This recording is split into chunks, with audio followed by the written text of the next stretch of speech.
Millions of American jobs start right here. America's farmers export over $100 billion of crops and products. We have the #1 trade surplus of any American industry. It's as true today as it has been for generations. America's farmers grow America. Brought to you on behalf of America's farmers by Monsanto. Congressman Markwayne Mullin from the 2nd District of Oklahoma, welcome. I'm glad to be here. Thank you for taking the time to come by and see us. Can we get started by you telling us about your district and the type of agriculture in it? Well, we're pretty diverse. I represent the entire eastern side of Oklahoma, and so down on the far south side, we have a little bit more farming communities. When we get up north where I live, it's more cow-calf operations and a lot of dairies. Can you tell us a little bit about your work before you joined Congress and about your ranch? Well, I grew up on a farm, and we call it a farm, some people call it a ranch. I don't know what the difference is. We don't grow anything but rocks, Bermuda grass, and Johnson grass, which Johnson grass is a pain in the tail to get rid of. But we run a cow-calf operation, and I grew up on the land that I still live on. In fact, it's my kids, it's the 4th generation there. Before this, I had no political experience whatsoever. In fact, I didn't even buy my first suit until after I won the primary. And I grew up in a very small town in Westville, Oklahoma. Grew up wrestling, playing football, everything else. Went to college on a wrestling scholarship. Ended up marrying my high school sweetheart, elementary sweetheart, junior high sweetheart. We've been together since 3rd grade.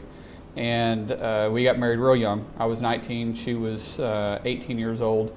And we found ourselves in a pretty peculiar situation. June of '97 is when we got married. I ended up getting saved August of '97, and September of '97, what I mean by saved, I gave my heart to the Lord.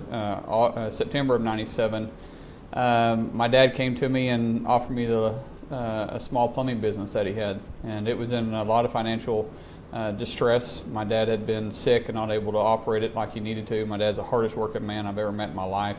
Taught me all the work ethics that I can imagine. He still would probably work me underneath the ground, but it just some health issues caused him from being able to keep track of it like he needed to. And the company was in, it was rough. It was $500,000 in debt. $250,000 of it was immediate past due, and my wife and I went to work.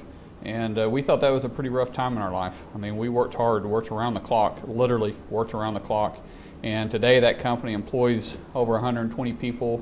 We have an additional 6 other companies, 7 other companies besides that. We operate completely debt-free, but it's tougher to be in business today than it was back then because of all the regulations that's constantly coming underneath us, from our farming or ranching side of things to our plumbing, HVAC, even our environmental company. It seems like we're constantly having to ask permission from the federal government to even run our own company, and that's not right. And so I got fed up. And the only reason why I sat here in front of you today in a suit and tie is because I got fed up with the fact that my biggest threat to our way of life is the federal government. It's not the competitors down the road. It's not the lack of work that we're willing to put forth. It's not the lack of management. It's that I can't keep up with the amount of regulations and the constant costs that they add to my product every day. And underneath this environment, if you're not involved, then you're going to probably go out of business. So we better get involved in what's going on here in Washington, D.C. because it's affecting all of our lives. And now your constituents, a lot of those people are involved in agriculture. They have some of the same complaints. What are some of the specific regulations that you hear about from them? Well, we're constantly fighting. I mean, this go back to the Federal Department of Labor when they were trying to come over labor rules and say that our kids can't work on our farms anymore. That's a way of life. That's where I learned the value of a hard day's work. That's where my dad taught me some of the most valuable lessons. I mean, literally one day, I think I was 14 years old, I'm picking up rocks out in the middle of my pasture. At that time, it was my dad's pasture, and we just cleared off an entire ridge, and I've got a tractor behind me. I know it's not OSHA approved, but you're by yourself, you figure out how to do things. I have the tractor in low gear, running down the pasture by itself, and I'm running in front of it with a bucket just barely off the ground throwing in rocks. And the tire went off into a hole and broke the whole spindle off. And the tractor was sitting there almost about ready to tip over. And I went back inside and tried to get hold of my dad. I called him, and this was before cell phones. I finally got hold of him, and he said something that's always stuck with me. He says, "Markwayne, what would I do? Guarantee I'd figure it out." The meaning that, hey, I'll figure out a way to get it done. If you're looking for an excuse to not do the job, then that's easy. You can always quit. You can always find a way not to complete a job. It's harder to complete a job. And those values are taught on our farms. And if they take that way of life from us, then we're going to lose the heritage that we get to pass down from generation to generation. The EPA, it's a huge threat on our farms. I mean, farming dust, really? What a joke. But that's bureaucrats from Washington, D.C. that has not a clue the way our life is. But they think they know best. I mean, they come on my farm telling me how to store my diesel and how I have to spread litter on our property, and wanted me to get on a regiment like they care more about my land than I do. Like I said, it's my kids. My kids are the fourth generation on this land. And yet, once again, I go back to what I said. We're constantly having to ask the federal government for permission to live our lives the way that we've always lived our lives. And we've got to back it up. We've got to expose them for where they are. They don't have a right to come on and do that. That's what the 10th Amendment is. That's why we live in the state of Oklahoma, because we love it. We live in God's country. We don't live in D.C. And why is D.C. coming in and putting their nose where it doesn't belong, and that's on our property? And getting down to some specific legislation that you've had to deal with while you're here, you serve on the Transportation Committee. Yes. And one of the major pieces of legislation you're working with right now is the Water Resources and Development Act. WRDA. WRDA, yes, that's easier. Why is that important to agriculture, and why are those provisions important for the industry? Well, actually, I just walked out of committee and just passed committee, so we're extremely excited about that bipartisan approach. But it's our waterways. People a lot of times don't realize how much of our bulk goods come up our waterways, and we have one of the largest inland water ports at the Port of Catoosa. We have a huge fertilizing company in Verdigris, Oklahoma, which is also in our district. They're able to move bulk goods. We're able to move our commodities up and down. We're able to get grain. We're able to bring in and also move out the products. If you look at where the Port of Catoosa is setting, we bring products from north down to the port, and we ship them to the Gulf. We bring stuff from the Gulf and we ship it up, and we transport it up north. And if something were to happen in the current system, which by the Corps of Engineers' own estimate, they feel like that one of the locks on the McKern system has a 50-50 chance of failure within the next few years. That's a $2 million per day economic hit to our economy. The people that's going to get hit worse on that is our farming community, because we won't have ways to be able to get our commodities in and out. And we're on a ticking time bomb on some of these commodities. We have a short period of time to get it from the field to the final place, and we can't afford to let that happen. You also serve on the Natural Resources Committee. Are there specific policies you're working on in that committee that might help the relationship between the issues that you deal with there and agriculture? Well, you talk about the Endangered Species Act. Mm-hmm.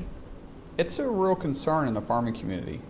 They can literally come in and say, hey, look, you got a American burying beetle, what I call a dung beetle, on your property, and you're not going to be able to farm it from here to there because they call it endangered. I used to throw this thing on my sisters all the time. I didn't know it was endangered. And we got the lesser prairie chicken.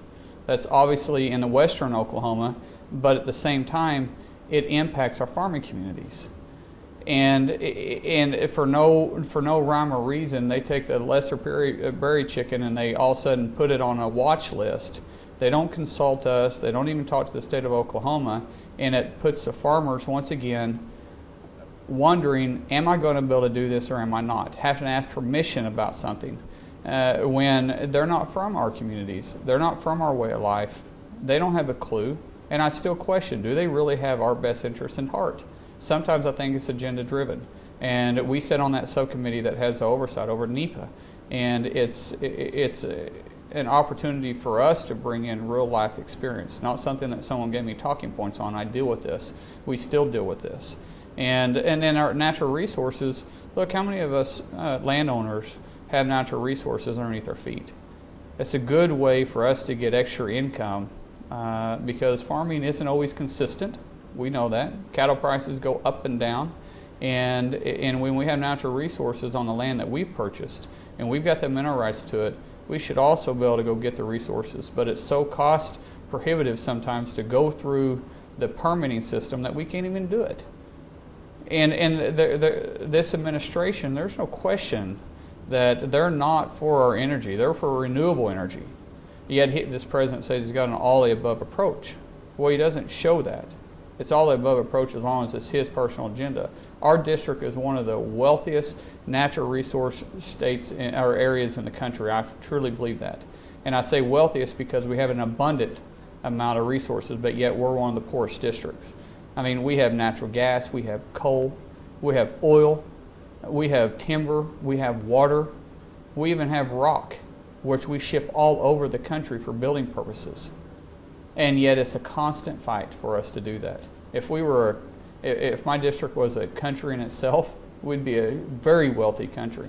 But we have people from Washington, D.C. that's affecting our way of life once again. So when your first term is over, what are the specific things that you would want to look back on to say that you've accomplished in the short time you've been here, even with these mounting challenges? I may not understand everybody's business. I may not understand your business as far as how you run your farm, but I understand business. And it seems like what we constantly have to do in business is fill out paperwork and comply with state and federal regulations. And if I can remove one piece of paper off my desk or one piece of paper off your desk, and it loosens our hands a little bit to go do what we're good at, and that's running our business, and that's completing a day's work, making sure we have the resources to get it completed instead of sitting at a desk filling out paperwork. If I can remove one piece of paper, I truly would feel like I've been successful, because it allows us to do what we're naturally good at rather than asking permission. So that, if nothing else, that's what I would like to get accomplished at the end of my first term. And finally, Congressman, this is a little bit of a different question, but what do you like to do outside of your work? I know people are going to think I'm saying this just because, but literally one of my favorite things to do outside of work is when I'm with my family. I have 5 kids. My wife and I have been married 16 years. We have a 9-year-old boy, an 8-year-old boy, 5-year-old girl, and twin 2.5-year-old girls. And the best thing I can ever think of doing is working cattle with my kids and my whole family. I mean, we get frustrated. Oh my goodness, when we're bringing in calves and we're banding them and you know, we're vaccinating and we're pouring Ibuprofen on them. We all have a job to do. Well, the twins don't, but we all have a job to do.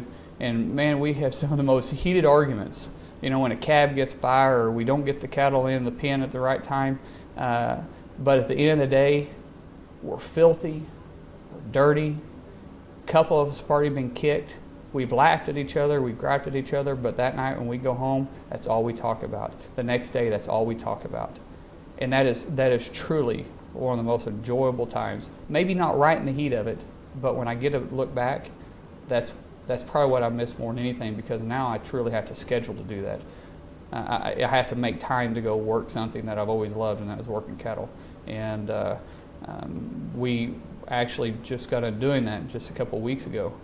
And my kids are still talking about it. That's something I truly miss. Congressman Mullin, thank you so much for taking time. Thank you.